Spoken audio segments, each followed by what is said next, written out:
Гэтага аўтара пры жыцці параўноўвалі з Генрікам Сенкевічам, Вальтарам Скотам, а сам ён зусім нясціпла казаў: «Я беларускі Александр Дюма». Казалі нават, што менавіта ён прыдумаў Беларусь, як прыгожую рамантычную казку. А ў казку заўжды хочацца верыць, праўда? З вамі Настасья Суханосік і Смаленне Віпрука. Сёння пагаворым пра Уладзіміра Караткевіча. Азартны, апантанны, задзірысты, няўрымслівы, скандальны, урэшце геніяльны. Усё гэта ён, Караткевіч. У чым сакрэт ягонага поспеху? Што ў ягоных кнігах было такога незвычайнага? А ў жыцці? Вось і пагаворым. Перад пачаткам нагадаю, што самы просты спосаб стаць у шэрагі творцаў беларускай культуры – заданаціць на яе. Пад відэа ўсе спасылкі. Таксама не забываем пра падабайку, падпіску і камент, калі вам гэта бяспечна. Дзякуй і пагналі! На старэнькім фотаздымку 1955 году мы бачым нараду маладых літаратараў. Пасярэдзіне манументальны Якуб Колас, а ўжо ў другім шэрагу маладыя зялёныя. Таксама і Караткевіч. Усім бы ім пісаць пра партызанаў і працоўныя подвігі, але ён, Караткевіч, акурат і выламаўся з усёй гэтай хтоні. Вось яго цытата. «Мы ўсе пішам пра тое, як Ганна завіхалася ля печы, а трэба пра незвычайнае, яркае, таямнічае, каб нельга было адарвацца ўсю ноч». На першы погляд, у сваёй літаратуры Караткевіч нідзе і не крытыкаваў савецкую рэчаіснасць. Здаецца, ён проста не заўважаў яе. Зірнем хаця б на назвы яго ранніх твораў. «Маці ветру», «Млын на сініх вірах», «У снягах дрымае вясна», «Сівая легенда», урэшце «Дзікае паляванне караля Стаха». А ў рукапісе яно паўстала яшчэ пры жывым Сталіне. Ну, дзе тут што савецкае? Назвы як песні, а ў іх подых даўніны ад вечнай стыхіі.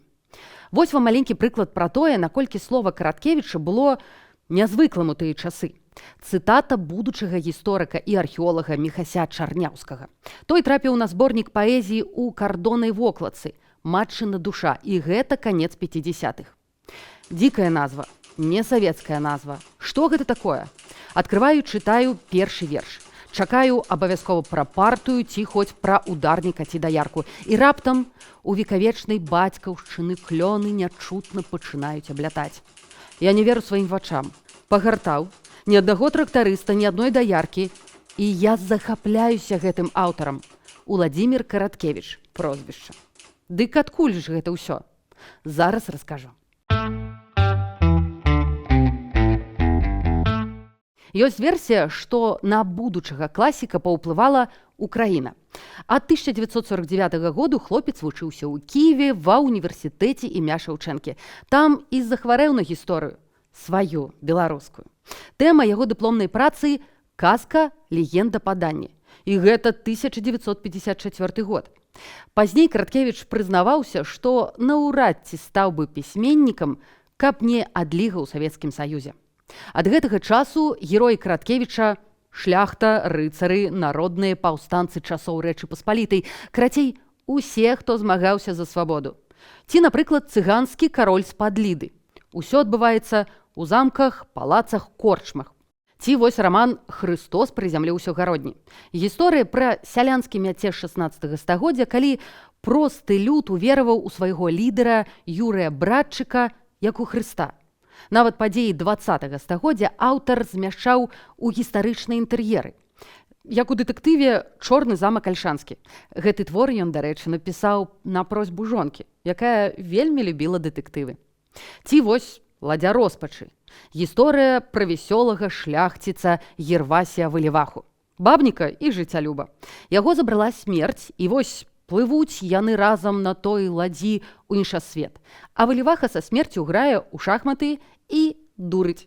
Менавіта там мы знаходзім крэта самого Караткевіча. Рабі нечаканае, рабі як не бывае, рабі як не робіць ніхто. І тады пераможаш. Нават калі ты слабы, як камар пасярод варожага мора. Таму што толькі дурні разважаюць заўсёды па правілах здаровага сэнсу. Таму што чалавек, толькі тады чалавек, калі ён дзёрзка рве панылае наканаванне і плюе на спрадвечны закон. Караткевіч сам быў як той весёлы шляхціц, які грае са смерцю, камар у варожым моры. А ладдзя роспачы Гэта ўся Беларусь, якая плыве праз цемру і смерць немаведама куды. Апафеоз творчасці Владзіміра Сямёнавіча, канешне, каласы пад сярпом тваім. Маштабнае палатно пра падзеі паўстання 1863 году. Гэта першы вялікі беларускі гістарычны раман у прынцыпе, але, на жаль, не скончаны. З працягам недапісаным, а можа і не існуючым, цэлы дэтэктыў, бо з яго мы ведаем толькі асобнае апавяданне зброя. А дзе рэшта? Не паспеў? Ці рукапісы ўсё ж скралі за 2 гады да смерці ў 1982? Загадка. І такіх загадак у Караткевіча безліч. І ў творах, і ў асабістым жыцці.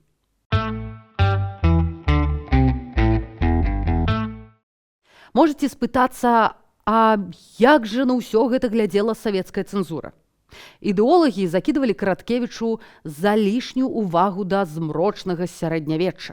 Першы набор зборніку, дзе мела з'явіцца дзікае паляванне караля Астаха ды Леаніды не вернуцца на зямлю, быў рассыпаны ў 1963 годзе.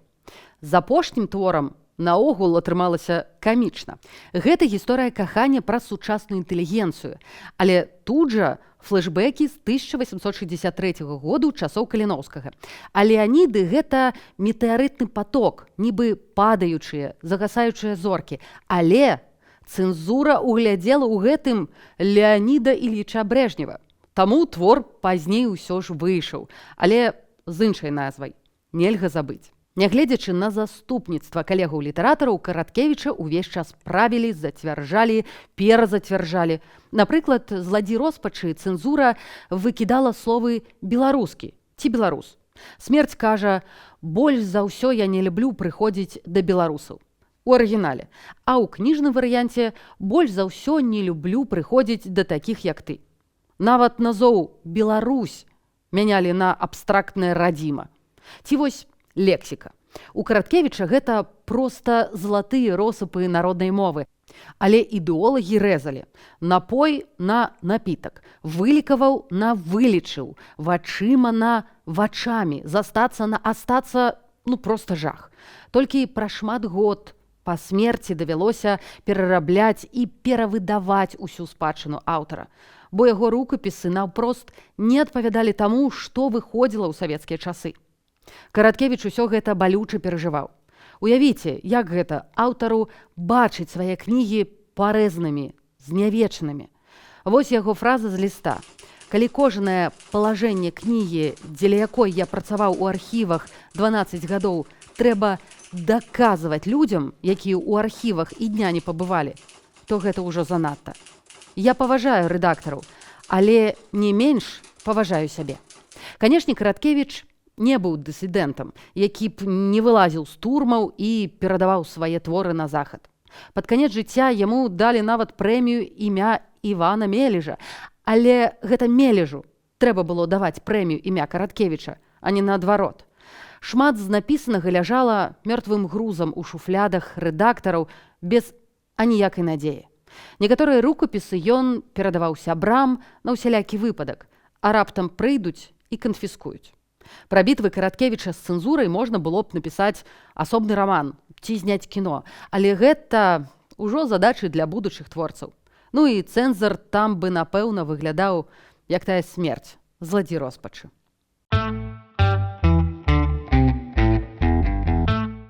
Пра асабістае жыццё Караткевіча напісана багата, але чым далей, тым цяжэй зразумець, дзе праўда, а дзе міф. Нават пра яго жанчын ёсць цэлая кніга «Донжуанскі спіс Караткевіча». Сам жа пісьменнік на гэтую тэму трапна напісаў: «Ёсць дзесяткі, з кім можна спаць, прычынацца ніводнай няма». Тут шмат і трагічнага, і дзіўнага, а некаторыя моманты зараз выглядаюць як іронія Бога. Напрыклад, Караткевіч быў закаханы ў выкладчыцу і мастацтвазнаўцу з Масквы Ніну Молеву, замужнюю. Менавіта ёй прысвяціў раман «Нельга забыць». Рабіў падарункі, будаваў фантастычныя планы, якія ніколі не збыліся. Тая пражыла доўгае жыццё, 98 год. Памерла зусім нядаўна, але паспела перадаць велізарную і неверагодна дарагую калекцыю твораў мастацтва свайго мужа ў падарунак Пуціну. Парам-парам-пам-пу. Тое самае пра Караткевіча і алкаголь. На лесвіцы пад'езда, дзе жыў Караткевіч, дзеці штораніцу маглі збіраць поўныя кішэні савецкай дрыбязы, манетак. Бо дзядзька Володя уночы прыходзіў вядома ў якім стане і невядома, як дапаўзаў да дзвярэй. Непітушчыя маралісты з ліку пісьменнікаў наракалі на яго п'янства, але не маглі пахваліцца, каб іхнія кнігі чытачы кралі з бібліятэкаў, а кнігі Караткевіча кралі. І гэта для пісьменніка, мабыць, рэспект найвышшага левела. Зрэшты, Караткевіч не толькі запойна піў, але і запойна працаваў. Ён мог пісаць раман па 18 гадзін у суткі. Пісаў і спаў. Усё астатняе для Караткевіча знікала. Для яго не існавала раніцы і вечара, дня і ночы. Існаваў адно толькі твор, які пісаўся з неверагоднай хуткасцю. Гэта поўная лухта, што публіка можа дараваць вядомаму чалавеку незвычайныя паводзіны.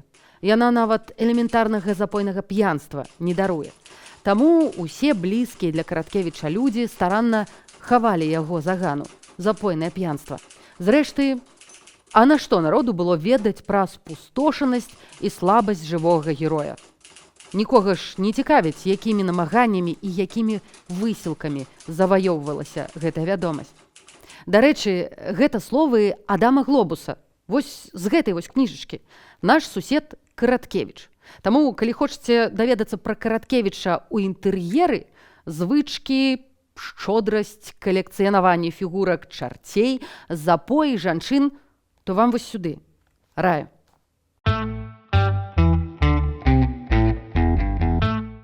У чым жа сакрэт Караткевіча? Магчыма, у тым, што беларусам занадта часта прызначалі галоўнага пісьменніка, галоўнага паэта, галоўнага скульптара. Вось ён. А Владзіміра Сямёнавіча народным пісьменнікам абралі самі людзі. Так, тыя, хто размятаў яго кнігі з паліцаў у крамах ды краў з бібліятэкаў. Гэта людзі зрабілі яго класікам, а не тыя, хто раздае прэміі ды ордэны дружбы народаў. Таму акурат з Караткевіча і пачынаецца новы адлік беларускай літаратуры. Як думаеце? А напішыце ў каментарах. Канешне, калі вам бяспечна. Ну і чытайце, глядзіце і абмяркоўвайце сваё. А на сёння ўсё, убачымся і пакуль.